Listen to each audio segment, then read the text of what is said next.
Hello everyone, मैं दीक्षा। स्वागत है आपका आपके अपने यूट्यूब चैनल में। उत्तर प्रदेश के सामान्य अध्ययन को कंप्लीट किया जा रहा है, जो कि परीक्षावाड़ी किताब पर आधारित है। इसमें अभी तक इसके 7 लेक्चर जो है वह कंप्लीट कर लिए हैं। यह हमारा 8वां लेक्चर है। 8वें लेक्चर के अंतर्गत अध्याय 9 आता है कि उत्तर प्रदेश के सांस्कृतिक तत्व, कला, उत्सव, मेले एवं पर्व व फिल्म आदि के संदर्भ में ये चैप्टर को कंप्लीट करेंगे। चलिए तो शुरू करते हैं एक एक करके। सबसे पहले आता है कि उत्तर प्रदेश में सांस्कृतिक परिधि के अंतर्गत ब्रज, अवधि, भोजपुरी, बुंदेलखंड, रुहेलखंड आदि क्षेत्र स्थित हैं। कौन कौन से क्षेत्र स्थित हैं? ब्रज, अवध, भोजपुरी, बुंदेलखंड, रुहेलखंड का क्षेत्र आता है। इन क्षेत्रों में पुरातात्विक, ऐतिहासिक व कलात्मक गतिविधि के संरक्षण, प्रकाशन, दर्शन, अभिलेखीकरण, प्रमाणीकरण का खास तौर पर अध्ययन करने हेतु सरकार ने वर्ष 1957 में संस्कृति विभाग की स्थापना की हुई थी। इस विभाग में जिला एवं मंडल स्तर पर विभिन्न गतिविधियों के संचालन हेतु 1996 में क्षेत्रीय सांस्कृतिक केंद्रों की स्थापना की गई और इस विभाग के अंतर्गत कुछ कार्यशील प्रमुख संस्थाएं हैं जो निम्न प्रकार से। चलिए तो एक एक करके प्रमुख संस्थाओं के बारे में पढ़ते हैं, जिसमें पहली संस्था आती है भातखंडे संगीत संस्थान, जो कि पंडित विष्णु नारायण भातखंडे के प्रयासों से शास्त्रीय संगीत की विभिन्न विधाओं में शिक्षा प्रदान करने हेतु लखनऊ में 15 जुलाई 1926 को marriage college of Hindustani music की नींव रखी गई। 1907 में भातखंडे जी की जन्म शताब्दी के अवसर पर इसका नाम भातखंडे हिंदुस्तान संगीत महाविद्यालय कर दिया गया और इस महाविद्यालय को 26 मार्च 1966 को संस्कृति विभाग ने अपने नियंत्रण में ले लिया था। फिर इसी के आते आते भारत सरकार द्वारा वर्ष 24 अक्टूबर 2000 को इस महाविद्यालय को डीम्ड विश्वविद्यालय का स्तर प्रदान कर दिया गया और इसका नाम परिवर्तित करके भातखंडे संगीत संस्थान लखनऊ कर दिया गया। संगीत शिक्षा के क्षेत्र में यह अपनी तरह का पहला विश्वविद्यालय रहा है। संस्थान द्वारा शास्त्रीय संगीत के चारों, जिसमें गायन, तालबद्ध, स्वर, वाद्य, नृत्य विधाओं में BBA, MPA, PhD की डिग्री तथा इसमें प्रवेश का परिचय, प्रबुद्ध, पारंगत उपशास्त्रीय गायन, जिसमें ध्रुपद, घमार, घोरी, ढूंढी, दादरा, संवादनी संगीत डिप्लोमा एवं नृत्य के 3 वर्षीय पाठ्यक्रम इसके अंतर्गत संचालित किया जा रहा है। दूसरा आता है राज्य ललित कला अकादमी, जो कि लखनऊ में स्थित है। राज्य ललित कला अकादमी कला और तथा कलाकारों को प्रोत्साहित करने के लिए, लोगों में जागृति पैदा करने के लिए इसकी स्थापना की गई थी, जो कि 8 फरवरी 1962 को संस्कृति विभाग के अधीनस्थ पूर्णतः वित्त पोषित एक स्वायत्तशासी संस्था के रूप में स्थापित है। इसके द्वारा कला प्रदर्शनियों, प्रतियोगिताओं व व्याख्यानों आदि का आयोजन किया जाता है। नेक्स्ट आता है भातखंडे नाट्य अकादमी, जो कि लखनऊ में है। यह अकादमी जो है वह हिंदी भाषा प्रांतों में प्रतिभावान व आकांक्षी युवक युवतियों को नाट्य कला में प्रशिक्षण देने के उद्देश्य से भातकेंदु नाट्य अकादमी की स्थापना अगस्त 1975 में लखनऊ में हुई। वो अकादमी द्वारा नाट्य कला के विभिन्न पक्षों, जिसमें अभिनय, निर्देशन, रंग तकनीक एवं नाट्य साहित्य विषयों में गहन प्रशिक्षण प्रदान किया जाता है। अकादमी से प्रशिक्षण प्राप्त छात्र छात्राओं का पलायन रोकने के लिए 1988 में रंग मंडल की स्थापना की गई और यह उत्तर प्रदेश शासन के संस्कृति विभाग के अंतर्गत एक स्वायत्तशासी संस्थान के रूप में कार्य कर रहा है। नेक्स्ट आता है उत्तर प्रदेश संगीत नाटक अकादमी, जो कि 13 नवंबर 1963 को इसकी स्थापना लखनऊ में की गई और यह अकादमी संगीत, नृत्य, नाटक, लोक संगीत, लोक नाट्य की परंपराओं के प्रचार प्रसार, संवर्धन एवं परीक्षण का महत्वपूर्ण कार्य करती है। नेक्स्ट आता है राष्ट्रीय कथक संस्थान लखनऊ, जो कि स्थापना इसकी संस्कृति विभाग के अंतर्गत एक स्वायत्तशासी संस्थान के रूप में 1988 से 89 में हो गई थी। इसका उद्देश्य राष्ट्रीय स्तर पर कथक के विविध घरानों की परंपराओं का अभिलेखीकरण, युवा प्रतिभाओं को प्रोत्साहन, वरिष्ठ कलाकारों के संरक्षण एवं नृत्य का संवर्धन है और इसे मई 2010 में यह संस्थान लखनऊ विश्वविद्यालय से संबद्ध हो गया और अब यह स्नातक की डिग्री भी देता है। नेक्स्ट आता है अयोध्या शोध संस्थान, जिसकी स्थापना संस्कृति विभाग के अंतर्गत इस संस्थान को 18 अगस्त 1986 में तुलसी स्मारक भवन अयोध्या में इसकी स्थापना की गई थी। इस संस्थान का उद्देश्य सामान्य रूप से अवध एवं विशिष्ट रूप से अयोध्या के कला, साहित्य, लोक कला, इतिहास व परंपराओं की पांडुलिपियों तथा वस्तुओं और शिल्प तत्वों का संग्रह, संरक्षण व अध्ययन करना है। साथ ही अयोध्या, रामायण और तुलसीदास के साहित्य और दर्शन से संबंधित शोध कार्य को प्रोत्साहन देना और पूरा करना भी होता है। अब आता है नेक्स्ट, उत्तर प्रदेश जैन विद्या शोध संस्थान, जो कि संस्कृति विभाग के अधीन एक स्वायत्तशासी संस्था है, जिसकी स्थापना 1990 में लखनऊ में की गई। इस संस्थान का उद्देश्य भारत में विभिन्न भागों में प्रचलित जैन विधाओं का राष्ट्रीय संदर्भ में अध्ययन, शोध, जैन तीर्थंकरों की सांस्कृतिक महत्व की परंपरा एवं आधारभूत मान्यताओं, मानवीय मूल्यों, कला व अवशेषों का विश्लेषण व संरक्षण करना आदि होता है। नेक्स्ट आता है जनजाति एवं लोक कला संस्कृति संस्थान, जो कि प्रदेश में जनजाति एवं लोक संस्कृति के संरक्षण एवं संवर्धन एवं प्रदर्शन हेतु इस संस्थान की स्थापना 1996 में लखनऊ में की गई थी। अब नेक्स्ट क्वेश्चन आता है सांस्कृतिक तत्व के बारे में। सांस्कृतिक तत्व के संदर्भ में सबसे पहले जानते हैं इसके प्रमुख तत्व में, जिसमें स्थापत्य कला के बारे में। सांस्कृतिक तत्व वे तत्व होते हैं जो कि कला, उत्सव, पर्व, मेले आदि के क्रम में रखे जाते हैं। मतलब कि ये सभी एक संस्कृति का अध्ययन, प्रदेश की संस्कृति के अध्ययन में के संदर्भ में आता है। ये भी जो उत्तर प्रदेश विशेष पढ़ रहे हैं तो यह प्रदेश की संस्कृति के संदर्भ में है। जब आप राष्ट्रीय स्तर पर पढ़ेंगे तो राष्ट्रीय स्तर पर भारत की कला एवं संस्कृति के बारे में पढ़ेंगे, जिसमें साहित्य, स्थापत्य कला, मूर्ति कला, नृत्य, संगीत सभी का एक समामेलन रूप होता है। प्रमुख पर्व मेले आते हैं और ये प्रदेश के स्तर पर पढ़ रहे हैं तो इसमें प्रदेश की संस्कृति का अध्ययन किया गया है। इसके अंतर्गत हम सबसे पहले पढ़ेंगे स्थापत्य कला के बारे में, जिसमें प्राचीन काल की कलाएं, मध्यकालीन की, आधुनिक काल की कलाओं को पढ़ेंगे। फिर उसके आगे के और क्रम को देखा जाएगा। स्थापत्य कला, जिसके अंतर्गत सबसे पहला आता है प्राचीन काल।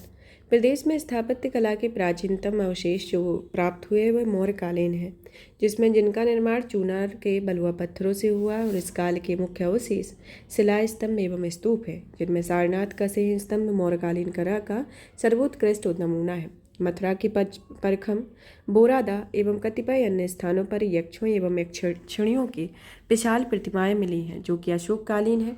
कुषाण काल में मथुरा कला शैली अपने चरमोत्कर्ष पर पहुंच गई और यहाँ के जैन तीर्थंकरों, बुद्ध तथा अनेक हिंदू देवताओं की अनेक प्रतिमाएं आज भी लखनऊ, वाराणसी, प्रयागराज और मथुरा के संग्रहालयों में सुरक्षित हैं। मंदिर निर्माण कला का विकास गुप्त काल में हुआ है और इस समय में मंदिरों को देवगढ़, झांसी का पत्थर निर्मित मंदिर है तथा भीतरगांव या कानपुर और भीतरी गाजीपुर के ईंट में निर्मित मंदिर विशेष रूप से जाने जाते हैं। कला की मथुरा शैली तथा सारनाथ के शैली दोनों में गुप्त काल में अधिक निखार आया हुआ है और इस काल में मृत्तिका द्वारा निर्मित कलात्मक मूर्तियों के कुछ उत्कृष्ट नमूने राजघाट, जो कि वाराणसी सहित महित, गोंडा बहराइच में, भीतरगांव कानपुर में और अहिच्छरने जो है बरेली में आदि स्थानों पर मिले हुए हैं। अब आता है मध्यकाल। मध्यकाल के अंतर्गत मध्यकाल में शुरू में जौनपुर के सरकी शासकों के संरक्षण में स्थापत्य के सरकी शैली का विकास हुआ। यहाँ के निर्माणों में अटाला मस्जिद, खालिस, मुजलिस, मुखलिस, झंझरी और लाख दरवाजा मुख्य है। इब्राहिम सरकी द्वारा 1408 ईस्वी में निर्मित किया गया अटाला मस्जिद जौनपुर में 1488 ईस्वी में निर्मित किया गया मस्जिद, जो कि जौनपुर में अन्य मस्जिदों के निर्माण के लिए आदर्श है। बाबर ने अयोध्या और संभल की मस्जिदें बनवाई हैं। अकबर व शाहजहां के समय में प्रदेश की स्थापत्य कला का अद्वितीय विकास रहा है और इन दोनों के निर्माण में फतेहपुर सीकरी नगर, आगरा का किला एवं उसमें स्थित इमारतें, सिकंदरा में अकबर का किला तथा आगरा का ताजमहल आदि मुख्य है। इस काल की प्रमुख विशेषता में आता है जिसमें लाल बलुआ पत्थर एवं संगमरमर का उपयोग, चिकने और रंग बिरंगे फर्श पर महीन पच्चीकारी तथा जड़ाऊ काम है। शाहजहां के काम में अकबर द्वारा लाल बलुआ पत्थर से बनाई गई अनेक इमारतों को तोड़कर फिर से संगमरमर का बनवाया गया है, जिसमें प्रमुख दीवाने आम, दीवाने खास हैं। शाहजहां द्वारा बनवाए गए ताजमहल का पूरा निर्माण मकराना संगमरमर से हुआ है, जो कि स्थापत्य कला का अद्वितीय नमूना है। नेक्स्ट आता है आधुनिक काल के बारे में। आधुनिक काल में प्रदेश में अवध के नवाबों एवं अंग्रेजों द्वारा अनेक निर्माण कराए गए हैं। अवध के नवाबों ने फैजाबाद तथा लखनऊ में अनेक निर्माण कराए। लखनऊ की प्रमुख इमारतें इस प्रकार हैं जैसे आसफदौला का इमामबाड़ा, केसरबाग स्थित मकबरा, लाल बारादरी रेजिडेंसी, रूमी दरवाज़ा, हुसैनाबाद का इमामबाड़ा, छतर मंजिल, मोती महल, केसर बाग स्थित महल, दिलकुशा उद्यान और सिकंदर बाग आता है। लखनऊ की इमारतों की विशेषताएं इस प्रकार हैं कि द्वार पर मकराकृति और स्वर्ण छतरी वाले गुंबद, मेहराबदार बड़े कमरे, 12 दरियाँ, तहखाने तथा भूल भुलैया आशुफद्दौला द्वारा बनवाए गए बड़े इमामबाड़े का मेहराबदार हाल विशुद्ध लखनऊ का नमूना है। माना जाता है कि इसे विश्व में अपने ढंग का सबसे बड़ा हॉल है और अंग्रेजों के समय में प्रदेश में ज़्यादातर स्कूलों, कॉलेजों, ऑफिसों, पुलों तथा अन्य उपयोगी इमारतों के निर्माण किए गए, जो कि कला की दृष्टि से नहीं बल्कि मजबूती और उपयोगिता की दृष्टि से बनाए गए थे। इनके भवनों में मुगल और ब्रिटिश स्थापत्य का समन्वय भी मिलता है। अब आता है चित्रकला एवं मूर्तिकला के बारे में कि प्रदेश में मिर्जापुर, सोनभद्र के लिखनियांदरी, मनिकपुर, होशंगाबाद, जोगीमारा, रायगढ़ आदि की गुफाओं में प्राचीन शैल चित्र के नमूने प्राप्त हुए। ये नमूने प्राचीन काल में चित्रकला विकास के द्योतक है। मध्यकाल में प्रदेश की प्रमुख चित्रकला जो रही है वह मुगल शैली या आगरा शैली की थी, जिसका नींव जो था वह हुमायूं के द्वारा रखा गया था और उसने फारस से मीर सैयद अली और ख्वाजा अबू शमद नामक चित्रकारों को भारत लाया था और अबू शमद के चित्र को गुलशन चित्रावली में संकलित किया गया है। अकबर ने चित्रकारी के लिए एक अलग विभाग भी खोला हुआ था। आईने अकबरी में उपरोक्त चित्रांकनों के अलावा 15 अन्य प्रसिद्ध चित्रकारों के नाम दिए गए हैं, जिसमें दसवंत, वसावन, महेश, बालमुकुंद और बिसावल दास आदि मुख्य रहे हैं। इस समय 1200 चित्रों का संग्रह हजमनामा, जो कि दस्ताने हमीर हमजा में है और मीर सैयद अली के संरक्षण में पूर्ण हुआ था। जहांगीर के समय मुगल चित्रकला अपने चरमोत्कर्ष पर थी, जिसे मुगल चित्रकला का स्वर्ण युग कहा जाता है और इसे आगरा का एक चित्रशाला बनवाया हुआ है। औरंगजेब के समय चित्रकारों के संरक्षण मिलना बंद हो गया था, अतः कुछ चित्रकार काशी नरेश या ईश्वरी प्रसाद के यहाँ संरक्षण प्राप्त किए और उन्होंने अपभ्रंश शैली तथा कंपनी शैली का विकास किया और ये चित्र काशी हिंदू विश्वविद्यालय के भारत भवन में सुरक्षित है। मथुरा में जैन चित्रकला का विकास हुआ। प्रदेश में आधुनिक चित्रकला का विकास जो प्रारंभ हुआ वह 20वीं शताब्दी में तब शुरू हुआ जब 1911 में लखनऊ में कला एवं शिल्प महाविद्यालय की स्थापना की गई। इस महाविद्यालय को 1973 में लखनऊ विश्वविद्यालय की एक संकाय के रूप में मान्यता दे दिया था और 1949 में लखनऊ नगर निगम आर्ट गैलरी की स्थापना की गई और 1962 में ललित कला अकादमी लखनऊ की स्थापना की गई। 1920 में वाराणसी में भारतीय कला परिषद की स्थापना की गई और 1950 में काशी हिंदू विश्वविद्यालय में भारत कला भवन की स्थापना की गई, जो भारत के विशाल चित्रकला के संग्रहालयों में से एक है। 1911 से 1925 में कला एवं शिल्प महाविद्यालय के प्रधानाचार्य नेथुलियन हर्ड रहे हैं, जो कि अंग्रेज होते हुए भी इन्होंने देशज कला को आगे बढ़ाया हुआ है। 1925 तक आते आते बंगाल में असित कुमार हलदार, जो कि अवनी बाबू और टैगोर के शिष्य थे, लखनऊ आए। उन्होंने कला एवं शिल्प महाविद्यालय के प्रथम भारतीय प्राचार्य बने। उन्होंने लखनऊ में चित्रकला की वास और टेम्पा नामक 2 नई शैलियाँ शुरू की, जो बाद में लखनऊ शैली के रूप में विकसित हुई।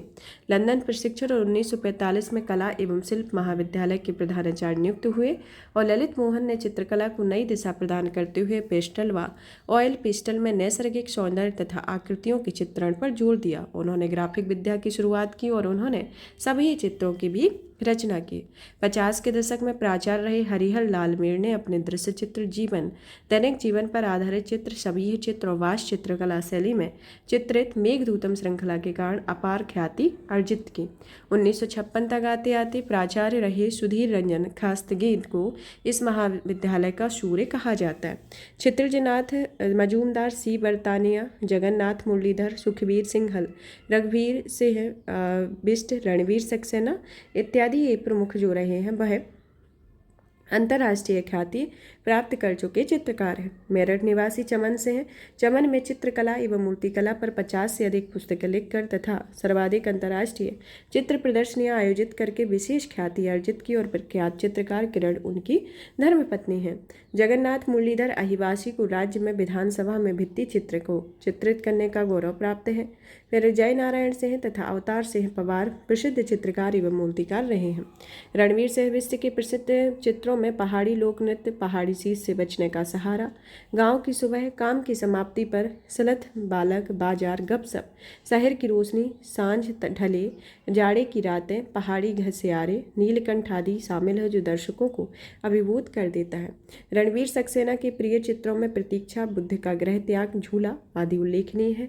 किरण दर लखनऊ स्कूल के वरिष्ठ कलाकारों में से थे जिनके चित्रण पद्धति पर चीनी जापानी प्रभाव झलकता है। भवानी चरण ग्यू सुप्रसिद्ध चित्र रामलीला है। शमशेर सिंह, महादेवी वर्मा, आचार्य रामचंद्र शुक्ल, विपिन अग्रवाल, जगदीश गुप्त, श्रीपत राय आदि कवि होने के साथ ही चित्रकार भी थे।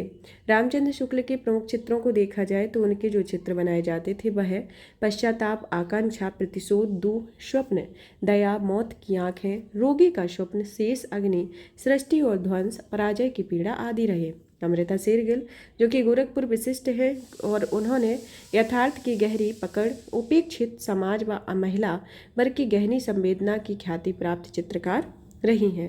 राज कपूर चितेरा जो कि प्रयागराज के रहे, उन्होंने तेंदुलकर की 1500 फीट लंबी चित्र श्रृंखला बनाई। विश्वनाथ मेहता प्रसिद्ध चित्र प्यासा ऊंट, सुहाग बिंदी और सृष्टि आदि इनकी प्रसिद्ध है। सत्यम शिवम सुंदरम शिवनंदन नौटियाल का एक प्रसिद्ध चित्र है। इसके बाद आता है महेंद्र नाथ सिंह ने कांगड़ा और काशी शैली पर काम किया। नंद किशोर शर्मा के द्वारा कालीन, ट्रे व चीनी मिट्टी के बर्तनों को डिजाइन के लिए प्रसिद्ध है। अब नेक्स्ट कला आती है संगीत कला, जिसे शास्त्रीय गायन कहा जाता है। यह कला उत्तर प्रदेश में इसका शुभारंभ एक प्रमाण के आधार पर उत्तर वैदिक काल में सामवेद से प्राप्त होता है। कालांतर में इसे संगीत का धार्मिक जीवन के साथ साथ लौकिक जीवन में भी प्रवेश हुआ और गायन, वादन और नृत्य के नए नए प्रतिमानों और शैलियों का विकास होने लगा। भरत मुनि के नाट्यशास्त्र को उत्तर भारत का संगीत का बाइबल कहा जाता है। जातकों के अनुसार भगवान बुद्ध के समकालीन कौशाम्बी नरेश वीणा के निपुण वादक थे। राज्य में 6वीं शताब्दी में 12वीं शताब्दी तक अवधि 6वीं से 12वीं शताब्दी तक अवधि में संगीत के क्षेत्र में कश्यप, शार्दुल, दत्तिल, मातंगम, अनुभव गुप्त और हरिपाल आदि कुछ विशुद्ध संगीतज्ञों के नाम उल्लेखनीय रहे। मध्यकालीन संगीत परंपराओं में अमीर खुसरो का जो नाम था वो बहुत प्रसिद्ध था। उनका जन्म 1223 में कासगंज जिले में पटियाली गांव में हुआ था। इन्होंने ईरानी फारसी संगीत रागों में भारतीय प्रचलित रागों का मिश्रण करके अनेक मधुर रागों का भी आविष्कार किया। खुसरो ने ईरानी अंदाज में कव्वाली, तराना, कोल, कलवाना, नक्शेगुल आदि शैलियों का स्थापना की। उनके द्वारा बनाए गए झूमर आदि ताल आज भी लोकप्रिय हैं। खुसरो ने उस समय देश में प्रचलित ध्रुपद गायन शैली में ईरानी शैली का सम्मिश्रण कर ख्याल गायन शैली को प्रचलित किया और इस नवीन शैली में भारतीय संगीत के 2 भागों जिसमें हिंदुस्तानी और कर्नाटक शैली को विभाजित कर दिया गया। खुसरो ने तबला व सितार का आविष्कार किया और उसका सितार त्रितंत्र वीणा का ही एक समुत्पन्न रूप था। मध्यकाल में एक तरफ भक्तों द्वारा तो दूसरी तरफ राजश्रय में संगीत का विकास हुआ था। वल्लभाचार्य ने संगीतबद्ध भजन एवं पदों के गायन को मंदिरों में अंचना पद्धति के रूप में प्रचलित किया और इनके शिष्य परंपरा में जो अष्टछाप कवि आते हैं वे कवि के साथ साथ संगीतकार भी रहे थे। अब आता है अष्टछाप कवियों में सूरदास, नंददास, कुंभनदास, परमानंद दास, चतुर्भुज दास आदि कवि जो रहे वह गे पदों की संरचना करते और प्रहर के अनुकूल रागों में गाते थे। प्रातःकालीन पद भैरवी, भैरव, ललित, आसावरी आदि रागों में, मध्यकालीन पद सारंग जैसे रागों में भी, तो संध्याकालीन पद यमन, धनासरी, पुरिया, धनासरी, केदार, मालकुस, कान्हरा आदि राग रागनियों को गाते थे। सूरदासी मल्हार के प्रेरणा सूरदास जी रहे हैं और निम्बार्क संप्रदाय के हरिदासी परंपरा के निम्बार्क स्वामी हरिदास ने श्री केलीमाल और अष्टदश पदों की रचना की। केलीमाल के द्वारा 110 पद और 10 रागों को विभाजित किया गया और अष्टदश के 18 पदों को 4 रागों में विभाजित किया गया। स्वामी हरिदास का जो जन्म था वह अलीगढ़ के एक हरिदासपुर गांव में हुआ था। इन्होंने अपना जीवन वृंदावन के निधिवन नामक स्थान पर व्यतीत किया था। ग्रंथ नाद विदाद में स्वामी हरिदास के बैजू गोपाल मदन राय, रामदास, दिवाकर पंडित, सोमनाथ पंडित, शौरमैन, तानसेन आदि 8 शिष्यों का उल्लेख है जिनमें स्वामी हरिदास ने तानसेन को राग दीपक, बैजू को राग मेघ, गोपाल को राग मालकूट सिद्ध कराया था और तानसेन ने स्वामी जी से वीणा वादन में सिद्धि प्राप्त की हुई थी। स्वामी हरिदास की परंपरा में अनेक संत संगीतज्ञ हुए जिन्होंने संगीत परंपरा को समृद्ध किया। वृंदावन में प्रत्येक वर्ष स्वामी हरिदास संगीत सम्मेलन और ध्रुपद मेले का आयोजन भी होता है। स्वामी हरिदास को ध्रुपद धमार का प्रवर्तक और साथ ही मंदिरों में ध्रुपद गायन अर्चना पद्धति का भी प्रवर्तक माना जाता है। कुछ विद्वान ध्रुपद की डागुर वाणी का भी प्रवर्तक स्वामी हरिदास को मानते हैं तथा ध्रुपद संगीतज्ञों के प्रसिद्ध डागर परिवार को उन्हीं से जोड़ते हैं। कुछ अन्य विद्वान डागर परिवार को स्वामी हरिदास के बाद वृंदावन में ही हुए स्वामी डागुर व कालिदास डागुर में जोड़ते हैं और इस परंपरा में नसरुद्दीन खां, बहराम खां, अलाबंदी खां व डागर बंधुओं के अलावा इसके अंतर्गत और अन्य संगीतज्ञ हुए हैं। जौनपुर शासक सुल्तान हुसैन सरकी ने कव्वाली की धुन पर बड़ा ख्याल का प्रवर्तन किया हुआ था और टप्पा शैली का भी प्रचलन किया था। बड़े ख्यालों को दो महान बीनकारों जिनमें अदा रंग और सदारंग ने विकसित किया हुआ था।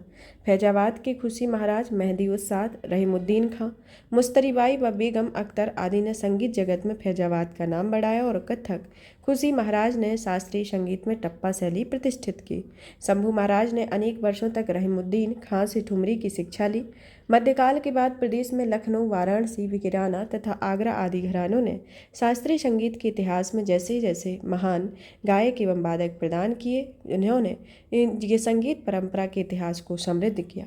अब इसमें आते हैं घराने के संदर्भ में, जिसमें पहले आता है आगरा घराना। आगरा घराना जो था वह मुगल काल में आगरा संगीत का सबसे बड़ा केंद्र था। इस घराने का सूत्रपात करता श्याम रंग और सरस रंग को माना जाता है, जबकि कुछ लोग इस घरानों की उत्पत्ति अलकदास मलूक दास को हुई मानते हैं। इस घराने के गायक ख्याल के साथ ही ध्रुपद और घमार में पारंगत थे और इस घराने के गायकों में फैयज खां, पंडित विश्वंभरदीन, भास्कर बुबा बखले, M.N. रात नंजकर, अता हुसैन खां, दिलीप चंद्र बेदी इत्यादि ये प्रमुख इनके इस घराने के प्रमुख गायक रहे।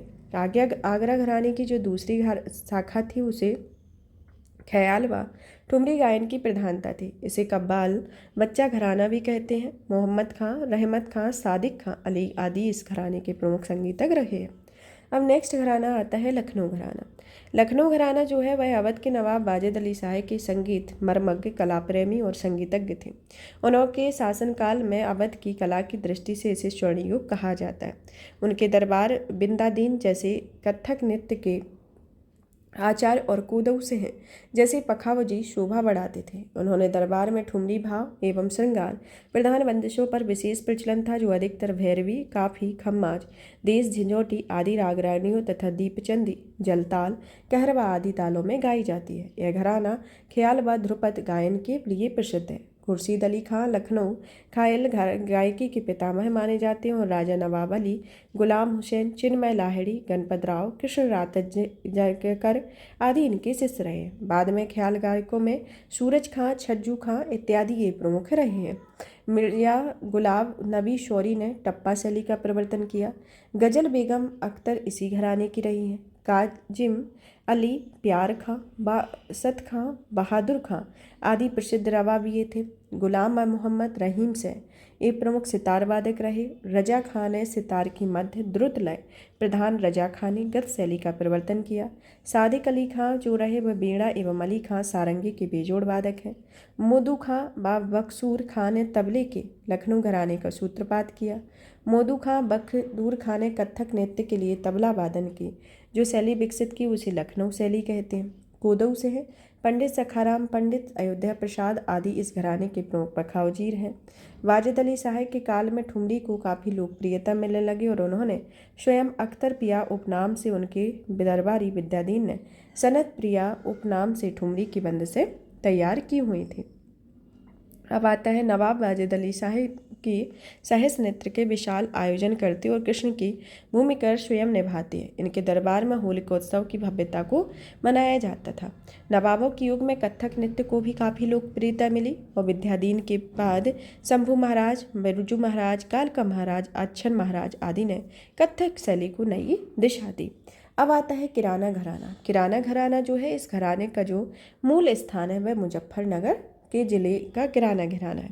इसके संस्थापक जो रहे हैं वह बंदे अली खां को माना जाता है। यह ख्याल गायकी में इस घराने का अपना एक महत्व है। इस घराने के गायकों में अब्दुल वहीद खां, अब्दुल करीम खां, काले खां, नन्हे खां, बालकृष्ण, कपिलेश्वरी इत्यादि इसके प्रमुख रहे हैं। अब नेक्स्ट आता है इसमें अतरौली खां घराना। अतरौली घराना जो है वह इसकी स्थापना अलीगढ़ के निकट अतरौली नामक स्थान पर एक गांव में हुई थी, जो काले खां और चांद खां द्वारा की गई थी। और इस घराने को ध्रुपद धमार गायन के लिए जाना जाता है। दुल्लू खां और छल्लू खां जो रहे हैं वह छज्जू खां इस घराने के आरंभिक गायक थे। और इस घराने में गायकों में गुलाम गौस खां, भूपत खां इत्यादि रहे हैं। अब आता है बनारस घराना। बनारस घराना जो है वह काशी में संगीत को आश्रय काशीराज द्वारा मिला है। इस घराने के गायक ख्याल के साथ साथ ठुमरी, टप्पा, कजरी, चेती, भजन, गजल, ध्रुपद धमार के गायन में पारंगित रहे और परंतु इस घराने में ठुमरी अंग के गायक में अधिक सुप्रसिद्धि मिली हुई है। इसमें प्रमुख रहे हैं जिसमें पंडित राम सेवक मिश्र, शिव सेवक मिश्र, ध्रुपद धमार गायक इसके आदि बनारस घराने के रहे हैं। विद्याधरी, सरस्वती, इमाम बाई ये सब जो रहे हैं यह ध्रुपद गमार शैलियों की मुख्य गायिकाएँ रहीं। और यहाँ के कत्थक परिवार में पंडित शिवनंदन मिश्र, बड़े रामदास मिश्र, जयकरण मिश्र, छोटे रामदास, श्री सितारा देवी, अलखनंदा आदि प्रमुख रही हैं। और राम सहाय, जानकी सहाय, भैरव सहाय, बलदेव सहाय, कंठ महाराज, किशन महाराज भैरव ये प्रमुख तबला वादक रहे हैं। उदय शंकर और गोपी कृष्ण नृत्य के मुख्य हस्ताक्षर रहे हैं। और पागलदास, मन्नू मिश्र, भोलेनाथ पाठक, वृंदावन दास, मोहन दास, अमरनाथ मिश्र आदि मुख्य पकावज वादक रहे। सारंगी वादक में आते हैं पंडित राम बक्स, गणेश जी, शीतल जी, हनुमान जी इत्यादि। फिर आते हैं next Shrimati N Rajam violin, राजभाव से हैं पंडित रविशंकर व मुश्ताक अली सितार तथा बिस्मिल्ला खां व मुमताज़ खान शहनाई वादन में जुड़े इस घराने के मुख्य वादक रहे हैं। और यहाँ के ठाकुर जयदेव सिंह को संगीत शास्त्र का पितामह कहा जाता है। तो ये प्रमुख एक दूसरे से संबंधित है। फिर आता है सहारनपुर घराना। सहारनपुर घराना जो है इस घराने के संस्थापक सूफी संत खलीफा मोहम्मद जमा थे। ये गायन के अतिरिक्त बीन, रबाब और सितार वादन में प्रवीण थे।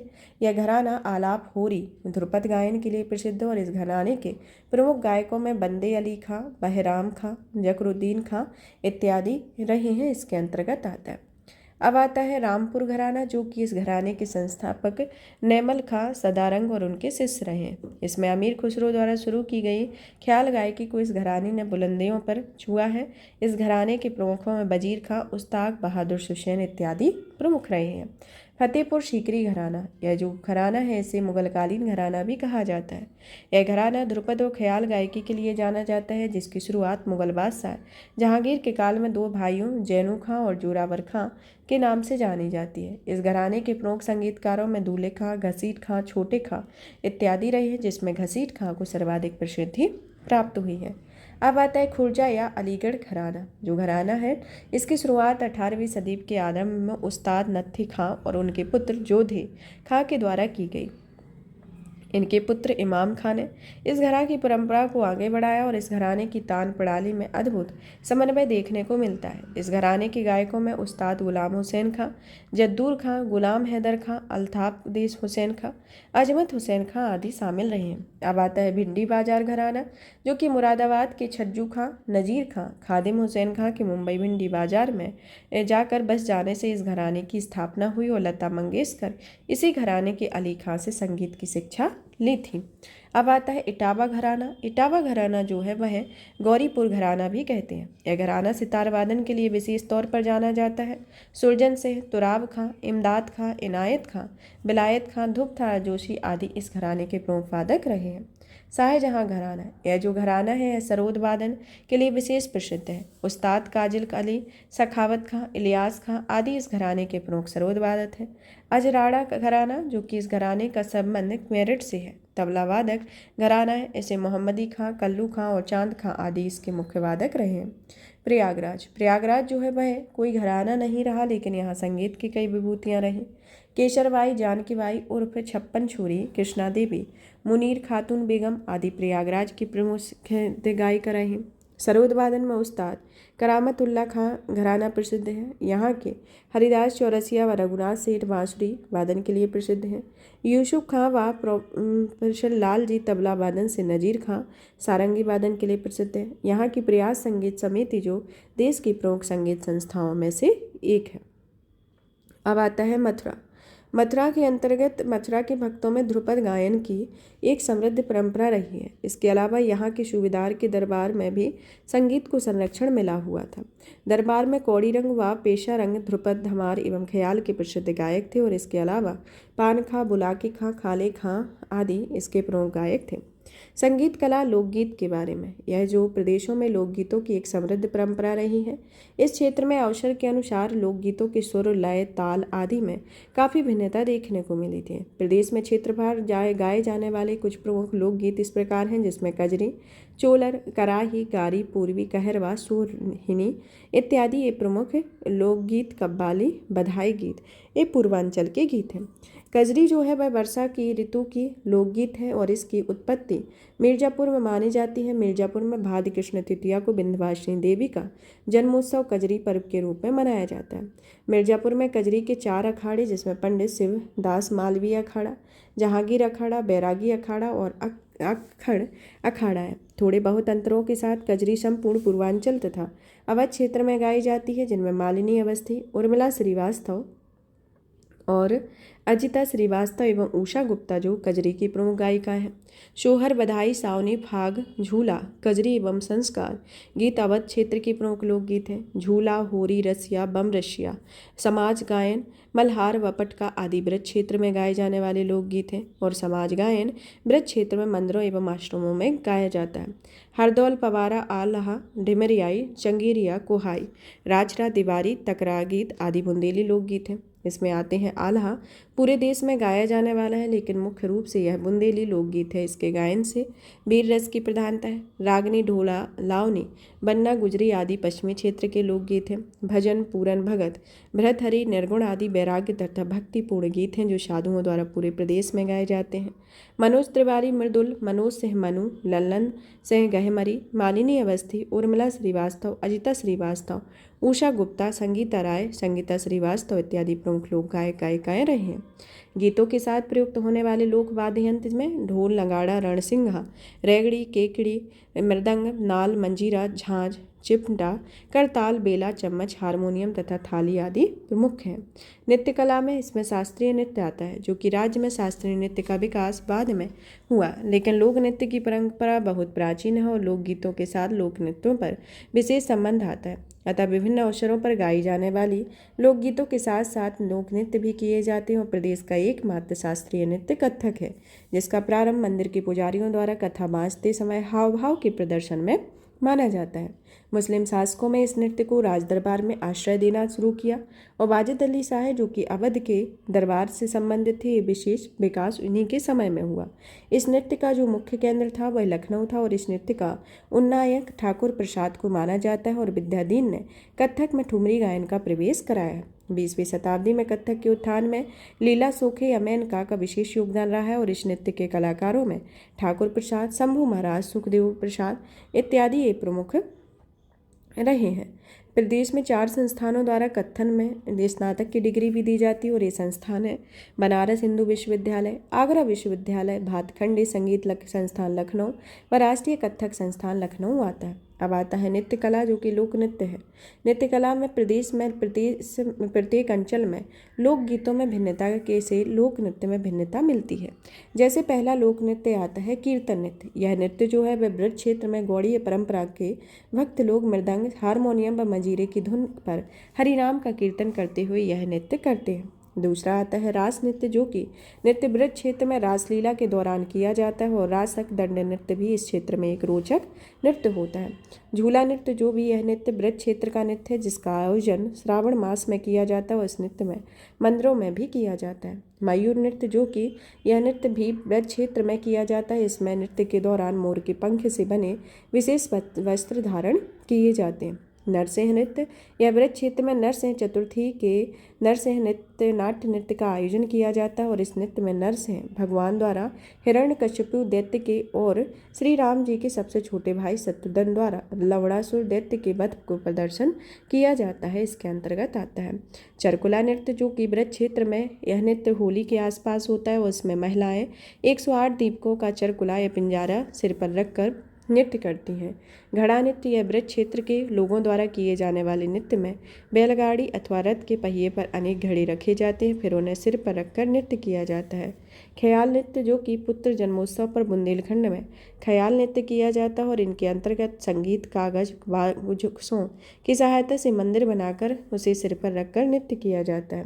घोड़ा नृत्य, यह नृत्य जो है वह बुंदेलखंड क्षेत्र में मांगलिक अवसर पर बाजों की धुन पर घोड़ों द्वारा कराया जाता है। देवी नृत्य, जो कि बुंदेलखंड क्षेत्र में प्रचलित है, इस लोक नृत्य में एक नर्तक देवी का स्वरूप धरकर अन्य नर्तकों के सामने खड़ा रहता है और उसके सम्मुख शेष सभी नर्तक नृत्य करते हैं।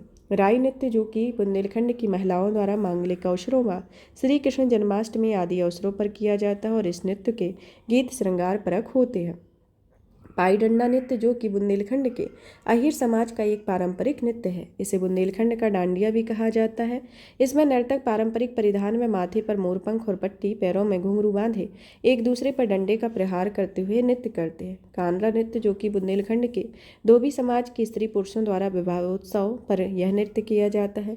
दीवारी मौनिया या बरेदी नृत्य, जो कि ब्रज की लठमार होली की तरह बुंदेलखंड क्षेत्र में दीपावली के अवसर पर पूरी रात ढोल नगाड़े की धुन पर दीवारी गीत का गायन करते हुए यादव या बरेदी समाज के लोग विशेष वेशभूषा में पैरों और कमर में घुंघरू बांधकर मजबूत लाठियों का एक दूसरे पर प्रहार करते हुए दीवारी नृत्य करते हैं। दीपावली के बाद भी कई दिनों तक यह नृत्य किया जाता है। इस नृत्य में गौवंश संरक्षण, संवर्धन, सुरक्षा का भाव निहित होता है। धोबिया नृत्य, जो कि विवाह संतानोत्पत्ति पर पूर्वांचल में यह धोबी समुदाय द्वारा किया जाने वाला नृत्य होता है। इस नृत्य में माध्यम से धोबी व गधे के संबंधों की जानकारी प्राप्त होती है। कट घोड़वा नृत्य, जो कि पूर्वांचल में मांगलिक अवसरों पर किया जाता है और इसमें एक नर्तक अन्य नर्तकों के घेरे के अंदर कृत्रिम घोड़ी पर बैठकर करता है। कहरवा नृत्य, जो कि पूर्वांचल में यह नृत्य अनेक शुभ अवसरों पर विशेष रूप से कहार समाज के लोगों द्वारा किया जाता है। गोड़व नृत्य, जो है वह प्रश्न प्रधान गोड़व नृत्य पूर्वांचल क्षेत्र की एक प्रसिद्ध लोक नृत्य है, जिसमें बीच बीच में हर बोल बोला जाता है। नटवरी नृत्य, जो कि प्रदेश में पूर्वांचल क्षेत्र के यादव लोगों द्वारा किया जाता है और यह नृत्य गीत व नक्कारे के सुरों पर किया जाता है। नटकटोरा नृत्य, जो कि पूर्वांचल में लड़कों के विवाह वाले घरों में बारात जाने के बाद उन घरों की महिलाओं द्वारा पुरुषों का वेश धारण कर रात भर हास परिहास युक्त नाटक व नृत्य किया जाता है। नटुआ नृत्य, जो है वह पूर्वांचल में नटुआ समाज के लोग द्वार द्वार जा कर यह नृत्य करते हैं और बदले में अस्त्र वस्त्र व पैसे आदि प्राप्त करते हैं। विदेशिया नृत्य, यह पूर्वांचल का एक नाट्य प्रधान नृत्य है। इसमें विदेश जाते समय या विदेश चले गए पति के साथ पत्नी की भोजपुरी बोली में करुण एवं प्रणय वार्ता के दृश्य प्रदर्शित किए जाते हैं। जोगनी नृत्य, जो कि इस नृत्य को अवध क्षेत्र में विशेषकर रामनवमी के त्यौहार पर किया जाता है और इसके अंतर्गत साधु या कोई अन्य पुरुष महिला रूप धारण करके नृत्य करती है। फहुराई नृत्य, जो कि अवध क्षेत्र के अहीर समाज का प्रसिद्ध नृत्य है। इसमें लाठी डंडों के साथ पैर व कमर में घुंघरू बांधकर ढपली व अन्य वाद्य यंत्रों की धुन पर यह नृत्य किया जाता है। फिर आता है डेढ़िया नृत्य, जो कि अवध क्षेत्र का एक प्रसिद्ध नृत्य है और यह नृत्य राम की लंका विजय के बाद वापस आने पर स्वागत स्वरूप किया जाता है।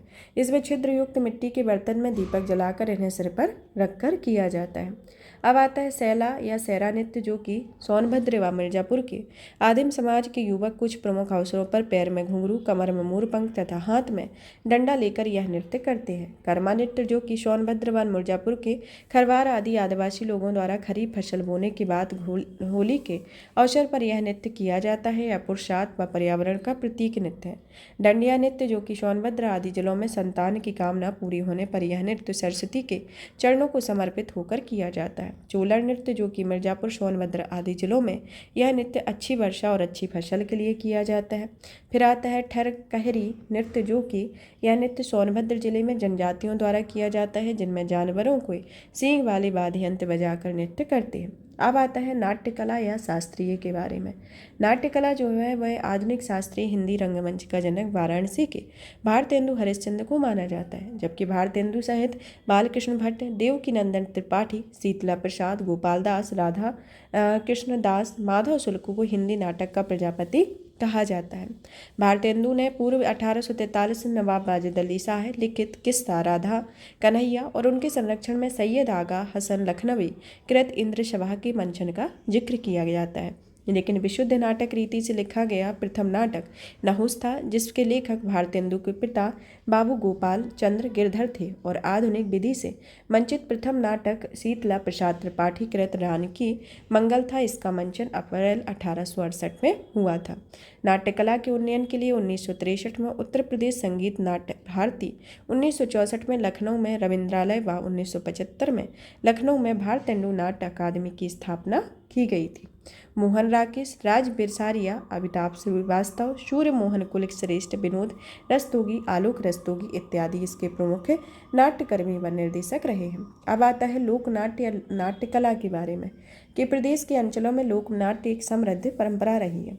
नागर सभा, भरथरी, स्वांग सपेड़ा, रावला, गुलाबो, सिताबो, पुतुल पाठ नाट्य, ख्याल, स्वांग, भगत, नौटंकी, विदेशिया, रामलीला, रासलीला आदि प्रदेश के प्रमुख लोक नाट्य हैं, जिन्होंने विभिन्न कारणों से 20वीं सदी के मध्य में तेजी से क्षरण होता चला आ रहा है। अब रामलीला, रासलीला और नौटंकी ही प्रदेश की प्रतिनिधि लोक नाट्य के रूप में अभिहित किए जा सकते हैं।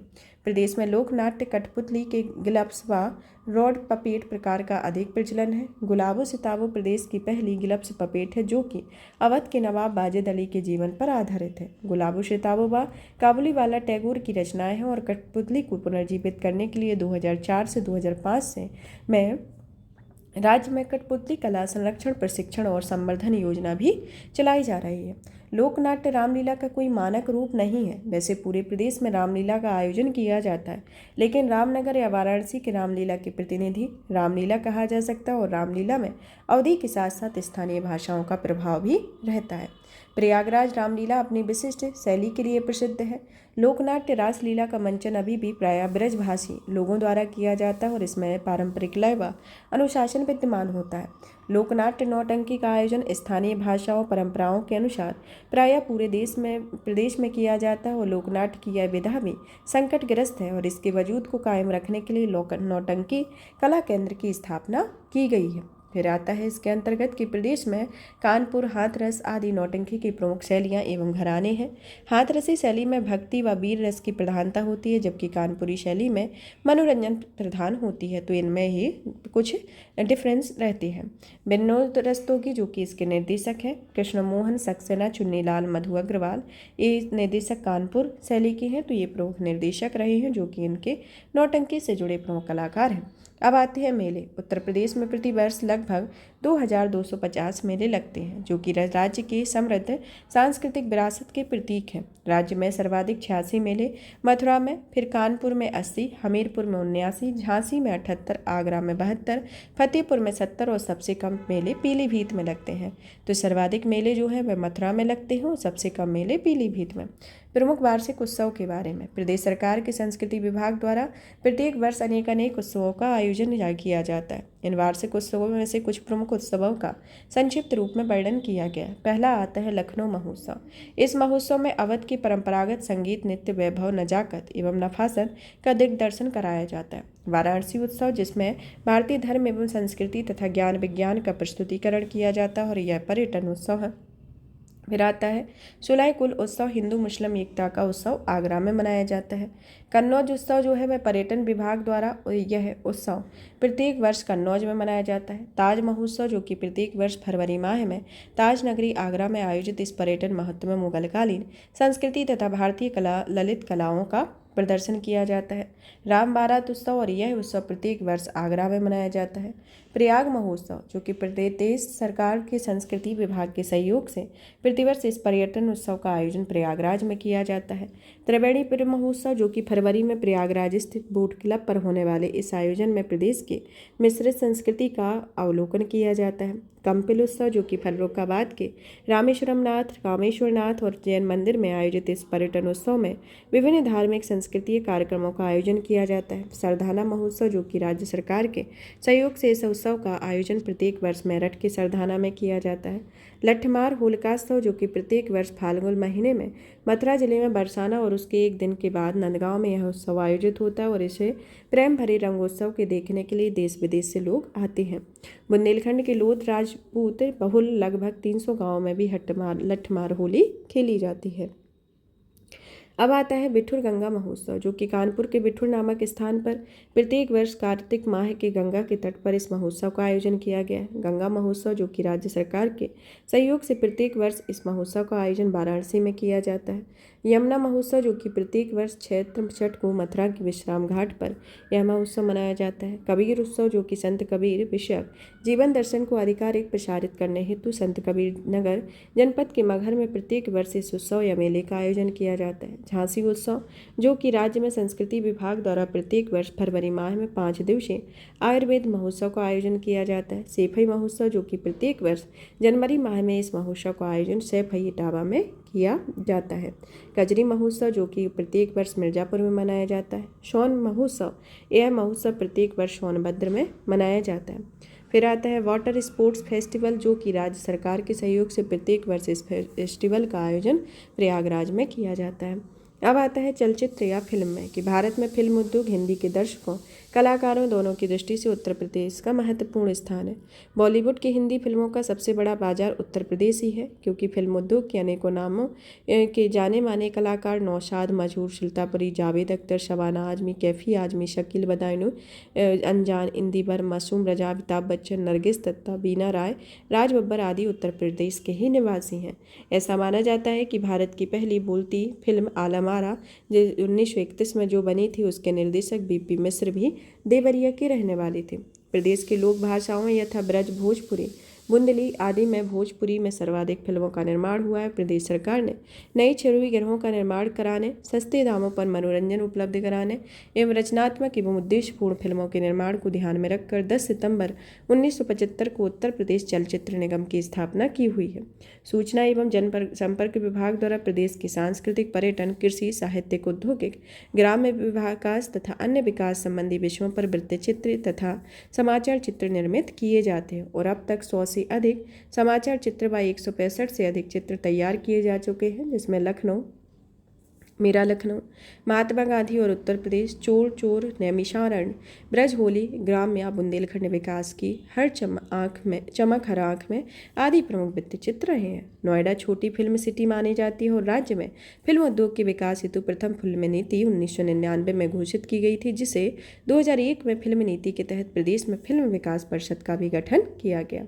प्रदेश को फिल्म उद्योग के क्षेत्र में अग्रणी बनाने हेतु नई फिल्म नीति 2018 में लागू की गई और इस नीति में किसी फिल्म की आधी शूटिंग उत्तर प्रदेश में होने पर अधिकतम 1 करोड़ रुपये तथा 2/3 शूटिंग होने पर 2 करोड़ रुपये के अनुदान प्रावधान है। उत्तर प्रदेश को फिल्म निर्माण के लिए एक महत्वपूर्ण केंद्र के रूप में विकसित करना और प्रदेश के अद्भुत मनोहारी व रमणीय पर्यटन स्थलों के संबंध में जानकारी देना, पर्यटकों को आकर्षित करना है।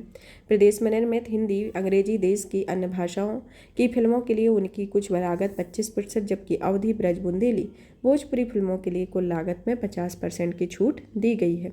यदि फिल्म में राज्य में 5 कलाकार होते हैं तो 25 लाख रुपए की अतिरिक्त मदद और समस्त कलाकार उत्तर प्रदेश के होने पर 50 लाख रुपए का अतिरिक्त अनुदान दिया जाता है।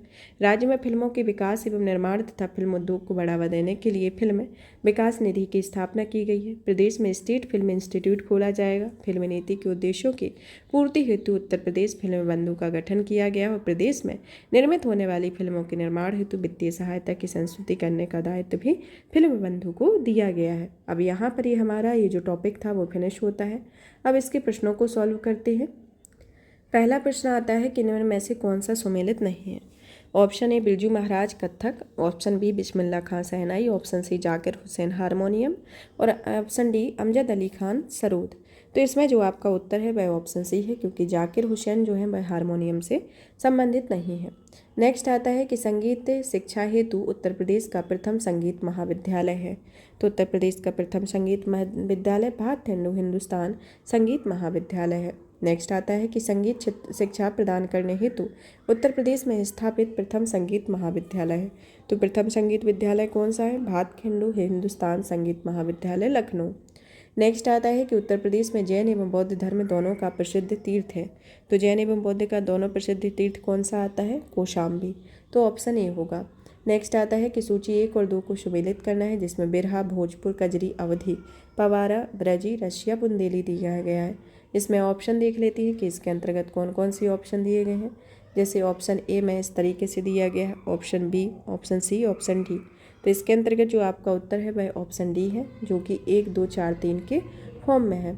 क्योंकि जैसे इसमें जो बिरहा जो है वह भोजपुर से संबंधित है, कजरी अवधी से, पवारा जो है बुंदेली से और रसिया ब्रजी से संबंधित। तो इस तरीके से क्या ये सीक्वेंस होगा। अब नेक्स्ट क्वेश्चन आता है जो कि 6 नंबर का है, जिसमें पूछा गया है कि अमीर खुसरो ने किसके विकास में अग्रणी भूमिका निभाई है। तो इसका उत्तर होगा ऑप्शन सी, खड़ी बोली। नेक्स्ट आता है कि उत्तर मध्य सांस्कृतिक केंद्र स्थित है। तो उत्तर मध्य सांस्कृतिक केंद्र जो है वह प्रयागराज में स्थित है।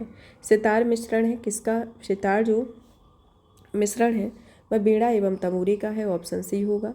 कर्मा किस क्षेत्र का लोक नृत्य है? तो कर्मा सोनभद्र का लोक नृत्य है। निम्न में से कौन सुमेलित नहीं है? ऑप्शन ए काला महोबा, ऑप्शन बी बिरहा कन्नौज, ऑप्शन सी रसिया बरसाना, ऑप्शन डी खजरी मिर्जापुर। तो इसमें जो आपका ऑप्शन बी है वह गलत है, क्योंकि ये एक दूसरे से सुमेलित नहीं है। नेक्स्ट आता है कि निम्न में से कौन सा सबसे प्राचीन वाद्य यंत्र है? तो ऑप्शन ए आता है sitar, option B tabla, option C sarod, option D veena. तो इसके अंतर्गत आपका उत्तर होगा option D veena. Next question आता है कि निम्न में से सुमेलित करके बताना है कि एक दूसरे के कौन सुमेलित है। तो इसमें सुमेलित के संदर्भ में आता है कि आपका जो उस्ताद बिशायत खां है वह सितार से संबंधित है। तो इसका 4 होगा। फिदा हुसैन नारसी जो है वह हिंदी रंगमंच से संबंधित है। सितारा देवी जो है वह कत्थक से संबंधित हो। जतिन भट्टाचार्य सरोद से संबंधित, तो ऑप्शन डी आएगा। नेक्स्ट आता है कि तानसेन का मकबरा कहाँ है? तानसेन का जो मकबरा है वह ग्वालियर में है, तो ऑप्शन बी होगा। राई लोक नृत्य का संबंध यूपी के निम्न में से किस क्षेत्र के है? तो राई लोक नृत्य का जो संबंध है वह बुंदेलखंड क्षेत्र में है, तो ऑप्शन डी होगा। ताज महोत्सव किस महीने में मनाया जाता है? ताज महोत्सव को फरवरी महीने में मनाया जाता है। ठुमरी गायिका गिरजा देवी का संबंध है, तो इनका संबंध जो है वह बनारस घराने से है। निम्न में से कौन सा लोक नृत्य ब्रज क्षेत्र का है? तो इसके अंतर्गत बताना है। तो इसमें चरकुला लोक नृत्य जो है वह ब्रज क्षेत्र का है। सैयद सलार मेला कहाँ लगता है? सैयद सलार मेला जो है वह बहराइच में लगता है, तो ऑप्शन ए होगा। निम्न में से कौन सा नृत्य बुंदेलखंड में फसल कटाई के समय किया जाता है? तो फसल कटाई के समय किया जाने वाला नृत्य सहरा आता है। नेक्स्ट क्वेश्चन आता है कि निम्न में से कौन सा बुंदेलखंड का लोकप्रिय लोकगीत है? तो लोकप्रिय लोकगीत जो है वह आता है आल्हा, ऑप्शन ए। हरिदास जयंती प्रतिवर्ष मनाई जाती है, तो हरिदास जयंती को कहाँ मनाया जाता है? वृंदावन में, ऑप्शन सी आता है। नेक्स्ट क्वेश्चन आता है जो कि 22 नंबर का है, जिसमें पूछा गया है कि सूची 1 और 2 को सुमेलित करना है, जिसमें मेले और आयोजन स्थल दिए गए हैं। तो मेले और आयोजन स्थल के संदर्भ में बताना है। तो इसमें आपका बटेश्वर मेला जो है वह कहाँ लगता है? बटेश्वर आपका आगरा में लगता है। फिर उसके बाद आता है देवा शरीफ का जो मेला लगता है वह बाराबंकी में लगता है। और हरिदास जयंती जो है वह वृंदावन में मनाई जाती है। नौचंदी मेला आगरा में लगता है। तो इसके अंतर्गत ए ऑप्शन आपका ऑप्शन बी होगा। इसके अंतर्गत ये थोड़ा मिस्टेक हो गया कि आपका जो बटेश्वर है, इसमें बटेश्वर जो आपका आएगा, बटेश्वर जो है वह आएगा मेरठ में लगता है। देवा शरीफ का बाराबंकी में। हरिदास जयंती जो है यहाँ मनाई जाती है। और 22 का ऑप्शन डी है, 3, 1, 4, 2 के फॉर्म में होगा। बटेश्वर जो है वह वृंदावन आगरा में लगता है बटेश्वर का मेला। देवा शरीफ का बाराबंकी में और हरिदास जयंती वृंदावन में। और नौचंदी मेला जो है वह मेरठ में मनाया लगता है। तो ये आपका सही है, मतलब ऑप्शन डी है। ये मुझसे इसमें मिस्टेक हो गया था कि बी का सी बोलने लगी थी, तो इसमें ये डी आएगा आपका उत्तर। नेक्स्ट आता है कि चरकुला प्रमुख लोक नृत्य है। तो चारकुला लोक नृत्य किसका है? यह ब्रजभूमि का लोक नृत्य है। निम्न में से उन्हें चिन्हित कीजिए जो कथक नृत्य से संबंधित है। तो कथक नृत्य से संबंधित आपका ध्रुव तारा कथक नृत्य से संबंधित नहीं है, तो ध्रुव तारा जोशी जो है वह कथक नृत्य से संबंधित नहीं है। बेदादीन, शंभू महाराज, लक्ष्मी महाराज, ये तीनों जो हैं वह कथक नृत्य से संबंधित है। क्वेश्चन आता है कि निम्न में से कौन सा लोक संगीत निम्नलिखित में से सुमेलित नहीं है। तो आपको बताना है कि इनमें से कौन सुमेलित नहीं है। तो इसके अंतर्गत ऑप्शन बी होगा, क्योंकि इसमें बिरहा कानपुर से सुमेलित नहीं है। निम्न में से कौन सुमेलित नहीं है। तो इसके अंतर्गत आपका कर्मा महोबा से सुमेलित नहीं है। ये तीनों एक दूसरे से सुमेलित है। 27 नंबर का क्वेश्चन आता है कि उत्तर प्रदेश के ऐतिहासिक, पुरातात्विक व कलात्मक निधि की देखरेख करने के लिए स्थापित संस्कृति विभाग के कार्यों में कौन सा कार्य सम्मिलित नहीं है। तो संस्कृति विभाग के कार्यों में उसकी बिक्री सम्मिलित नहीं है और ये तीनों इसमें सम्मिलित है। नेक्स्ट आता है कि निम्नलिखित में से कौन सा उत्तर प्रदेश का लोकगीत नहीं है। तो उत्तर प्रदेश का जो लोकगीत है वह है आपका ढोला मारू जो है वह उत्तर प्रदेश का लोकगीत नहीं है। कौन सा सुमेलित नहीं है। तो इसके अंतर्गत बताना है। तो इसमें चैता रुहेलखंड से सुमेलित नहीं है, एक दूसरे से सुमेलित है। क्वेश्चन आता है कि निम्नलिखित में से कौन सा उत्तर प्रदेश का लोक नृत्य नहीं है। तो Uttar Pradesh option A Charkula, option B Raas, option C Karma, option D Muriya. तो इसमें आपको बताना है कि कौन सा लोक नृत्य नहीं है। तो इसमें मुरिया लोक नृत्य नहीं है। नेक्स्ट आता है कि राई लोक नृत्य है। राई कहाँ का लोक नृत्य है। यह बुंदेलखंड क्षेत्र का राई लोक नृत्य है। तो ऑप्शन बी होगा। भातखंडे संगीत संस्थान लखनऊ डीम्ड विश्वविद्यालय कब बना। तो ये आपके मेंस में क्वेश्चन पूछा गया है। तो इसके अंतर्गत ऑप्शन बी होगा कि 2001 में बना था। सुविख्यात चित्रम सत्यम शिवम सुंदरम की रचना किसने की हुई थी। तो इसकी रचना शिवनंदन नौटियाल ने की हुई थी। नेक्स्ट आता है कि हिंदू मुस्लिम एकता का प्रतीक सुलह कुल उत्सव उत्तर प्रदेश में आयोजित किया जाता है। तो सुलह कुल उत्सव को आगरा में मनाया जाता है। तो ऑप्शन डी होगा। निम्नलिखित में से किसने लखनऊ के सांस्कृतिक क्रियाकलापों में योगदान नहीं दिया था।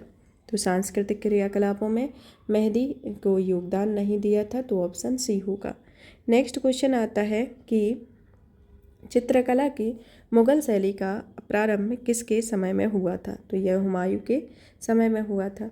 नेक्स्ट आता है कि इसमें सूची 1 और 2 को सुमेलित करना है, जिसके अंतर्गत आपको बताना है कि कौन एक दूसरे से सुमेलित है।